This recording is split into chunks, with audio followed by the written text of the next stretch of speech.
जरा सोचिए, एक तरफ है दुनिया का सबसे ताकतवर, सबसे अमीर साम्राज्य, और दूसरी तरफ सिर्फ कुछ व्यापारी, एक प्राइवेट कंपनी जो बस मुनाफा कमाने आई थी। आज हम इसी अविश्वसनीय कहानी की परतों को खोलेंगे कि आखिर कैसे इन व्यापारियों ने एक पूरे साम्राज्य को घुटनों पर ला दिया। तो सवाल यही उठता है ना, कि ये सब हुआ कैसे। देखिए, इसका जवाब किसी एक लड़ाई या किसी एक बादशाह की कहानी में नहीं मिलेगा। नहीं, जवाब छिपा है दो कहानियों में जो एक ही वक्त पर साथ साथ चल रही थीं। और इन दोनों कहानियों को समझने के लिए हमें दो चीजों पर गौर करना होगा। पहली, कि भारत का ताकतवर मुगल साम्राज्य अंदर से कमजोर मतलब खोखला हो रहा था, और दूसरी, कि ठीक उसी वक्त यूरोप से व्यापारी कंपनियां भारत के दरवाजे पर दस्तक दे रही थीं। और यहां एक बहुत जरूरी बात है, जैसे ही मुगल कमजोर हुए, एक पावर वैक्यूम सा बन गया, मतलब सत्ता की एक खाली जगह, और बस उसी खाली जगह को भरने के लिए इन यूरोपीय ताकतों में एक जबरदस्त होड़ शुरू हो गई। तो चलिए सबसे पहले पहली कहानी पर चलते हैं, मुगल सिंहासन की कहानी जो बिखर रहा था। सवाल यह है कि आखिर वो कौन सी अंदरूनी कमजोरियां थीं जिन्होंने दुनिया के सबसे अमीर साम्राज्यों में से एक को इतना लाचार बना दिया। देखिए, इतिहासकार इसके लिए एक बहुत बड़े कारण की ओर इशारा करते हैं, और वो है जागीरदारी संकट। अब ये समझना बहुत ही जरूरी है। इसको ऐसे समझिए, मान लीजिए मुगल साम्राज्य एक बहुत बड़ी कंपनी है। वो अपने टॉप मैनेजर्स को सैलरी की जगह जमीन का एक टुकड़ा देती थी। इसी टुकड़े को जागीर कहते थे। पर हुआ क्या कि समय के साथ मैनेजर्स यानी अधिकारी तो बढ़ते गए, लेकिन जमीन तो उतनी ही थी। खास तौर पर अच्छी उपजाऊ जमीन कम पड़ गई। अब सोचिए, जब सैलरी ही नहीं मिलेगी तो कोई काम क्यों करेगा, प्रशासन कैसे चलेगा। ये कोई बाहरी हमला नहीं था, ये तो सिस्टम का अंदर से फेल होना था, एक तरह की आर्थिक सड़न। औरंगजेब के बाद तो दिल्ली का तख्त मानो म्यूजिकल चेयर्स का खेल बन गया। आप इस टाइमलाइन पर देखिए, कुछ बादशाह तो साल भर भी नहीं टिक पाए। एक आया, दूसरा गया। इस लगातार की उथल पुथल का नतीजा क्या हुआ? यही कि जो जागीरदारी संकट जैसी बड़ी समस्याएं थीं, उन पर ध्यान देने का किसी को मौका ही नहीं मिला। केंद्र यानी दिल्ली की सत्ता कमजोर होती गई और पूरा साम्राज्य धीरे धीरे बिखरने लगा। और अगर इस पतन की गहराई को समझना है तो बस ये एक मिसाल काफी है। जरा सोचिए, एक वक्त था जब मुगल बादशाह की शान पूरी दुनिया में थी, और अब 1830 आते आते हालत ये हो गई कि बादशाह अकबर द्वितीय को एक प्राइवेट ट्रेडिंग कंपनी से अपनी पेंशन बढ़वाने के लिए अर्जी देनी पड़ रही थी। राजा राम मोहन रॉय को लंदन भेजा गया था सिर्फ इसी काम के लिए। इससे बड़ा सबूत और क्या हो सकता है कि वक्त का पहिया कैसे पूरी तरह घूम चुका था। तो एक तरफ मुगल साम्राज्य अंदर से खोखला हो रहा था, और ठीक इसी समय हमारी कहानी का दूसरा हिस्सा शुरू होता है, यूरोप से व्यापारियों का आना। एक बात यहां गांठ बांध लेनी चाहिए, ये लोग शुरू में यहां कब्जा करने या राज करने नहीं आए थे। नहीं, उनका सिर्फ और सिर्फ एक मकसद था, व्यापार, ट्रेड। और ये कोई एक कंपनी नहीं थी, ये तो एक दौड़ थी, एक रेस भारत पहुंचने की। शुरुआत हुई 1498 में पुर्तगालियों से, वास्को डी गामा के साथ। फिर क्या था, लाइन लग गई। डच आए, अंग्रेज आए, डेनिश, और फिर फ्रांसीसी भी आ गए। सबकी आंखों में एक ही सपना था, भारत के मसाले, यहां का कपड़ा, यहां की बेहिसाब दौलत। ये उस जमाने का एक तरह का गोल्ड रश था। तो इन सब ने क्या किया, इन्होंने भारत के समुद्री किनारों पर, जिन्हें हम कोस्टल एरिया कहते हैं, अपनी छोटी छोटी बस्तियां बनाई। इन्हें फैक्ट्री कहते थे। अब फैक्ट्री का मतलब आज वाला कारखाना नहीं था, ये असल में गोदाम होते थे, माल रखने की जगह। पुर्तगालियों ने गोवा और कोचीन में अड्डा जमाया, फ्रांसीसियों ने पौंडीचेरी में, और अंग्रेजों ने सूरत और मद्रास जैसी जरूरी जगहों पर। एक चीज गौर करने वाली है, ये सब के सब समुद्र के किनारे थे। क्यों? क्योंकि इससे व्यापार पर कंट्रोल रखना आसान था, और यही छोटी छोटी व्यापारिक चौकियां आगे चलकर सत्ता के बहुत बड़े केंद्र बन गईं। अब देखिए, जब एक ही खजाने पर इतने सारे दावेदार हों तो क्या होगा? लड़ाई तो होगी ही।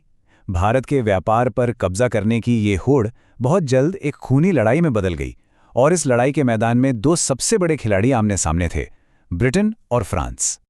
ये टकराव हमें दक्षिण भारत के कर्नाटक इलाके में 3 बड़े युद्धों के तौर पर देखने को मिलता है। एक बहुत ही दिलचस्प बात यह है कि ये असल में प्रॉक्सी वॉर थे। प्रॉक्सी वॉर मतलब ये कि लड़ तो असल में अंग्रेज और फ्रांसीसी रहे थे, लेकिन वो सामने भारतीय राजाओं और नवाबों को खड़ा कर देते थे। ये यूरोप में चल रही उनकी आपसी दुश्मनी का ही एक एक्सटेंशन था, जो अब भारत की जमीन पर लड़ा जा रहा था। पहले 2 युद्धों में तो कोई जीता हारा नहीं, लेकिन जो तीसरा युद्ध था उसने भारत का मुकद्दर लिख दिया। और वो फैसलातुन लम्हा वो आया 1760 में। जगह थी वॉन्डिवॉश। इस एक लड़ाई ने सब कुछ तय कर दिया। अंग्रेजों ने फ्रांसीसियों को ऐसी हार दी कि वो फिर कभी खड़े नहीं हो पाए, और इसी के साथ भारत में एक फ्रांसीसी साम्राज्य बनाने का सपना हमेशा हमेशा के लिए खत्म हो गया। तो अब एक बहुत बड़ा सवाल हमारे सामने है, आखिर अंग्रेज ही क्यों जीते? फ्रांसीसियों में ऐसी क्या कमी थी, या अंग्रेजों के पास ऐसा क्या खास था जिसने पड़ला उनकी तरफ झुका दिया? चलिए जरा उनकी जीत के इस ब्लूप्रिंट को समझते हैं। देखिए, अंग्रेजों की जीत के पीछे कई वजहें थीं, लेकिन 2 सबसे बड़ी थीं। पहली, उनकी नौसेना, उनकी नेवी, वो जबरदस्त थी। समंदर पर जिसका कब्जा, समझो भारत तक आने जाने वाली सप्लाई लाइन पर उसका कब्जा। और दूसरी, बंगाल से मिलने वाला बेहिसाब पैसा। इस पैसे ने उन्हें एक बहुत बड़ी और डिसिप्लिन सेना बनाने की ताकत दी। वहीं दूसरी तरफ फ्रांसीसी कंपनी पर सरकार का बहुत ज्यादा कंट्रोल था, तो फैसले लेने में देर होती थी, और उनका ज्यादा ध्यान और पैसा यूरोप की लड़ाइयों में लगा हुआ था। बस यही फर्क उनकी हार की वजह बन गया। तो फ्रांसीसी तो रेस से बाहर हो गए। अब मैदान में सिर्फ एक खिलाड़ी बचा था, इंग्लिश ईस्ट इंडिया कंपनी। और अब ये कंपनी अपने इतिहास के सबसे बड़े बदलाव के लिए तैयार थी। एक ऐसा सफर जो एक व्यापारी को शासक बनाने वाला था। और विडंबना देखिए, कंपनी का अपना नारा क्या था? व्यापार भूभाग नहीं, मतलब ट्रेड नॉट टेरिटरी।